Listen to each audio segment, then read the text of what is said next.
In this video, we're going to be using our Godox V1 as a master flash to control our AD300 Pro. Well, look here, we've got our V1 for Sony, and when you turn it on, it defaults to the regular TTL screen. This is what you'd see if you were just going to use it as an on-camera flash.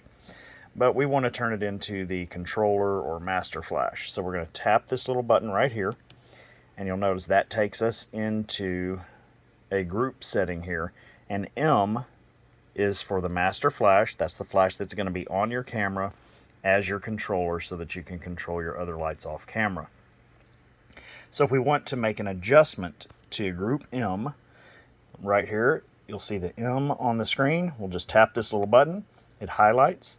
You can make your adjustments up or down, whichever way you want to go. Hit your set button, lock that in. Now, if we want to turn on or activate and make adjustments to group A, which would be one of your off-camera lighting groups, you would just tap the A. You get the mode right there, so tap it one more time. That puts you in TTL for your off-camera light. And then one more time takes it to manual for your off-camera light. And again, you'll just rotate this dial to adjust that power level up and down. When you're done, hit the set button, and that one's locked in. So let's look here. We're on channel 21, but our AD300 is on channel 10.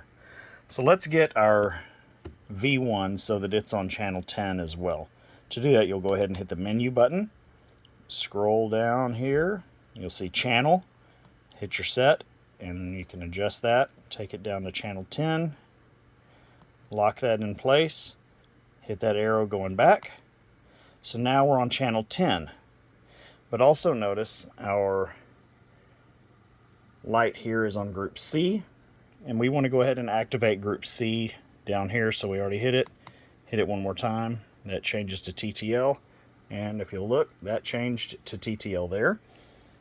Let's go ahead and change this one more time. It takes to manual, full power, and that one adjusted there. So let's make an adjustment. Let's take it down. 1/16 plus 6/10, and notice it changed.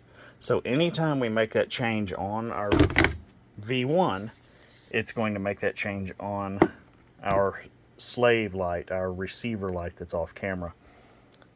And make adjustment again, and notice as I'm making those adjustments, it changes. So there we go. Now when it's on camera, it should fire. We'll turn this so you can kind of see it. And let's hit and they both fired. So we're good to go. If you have any questions about anything, feel free to let me know.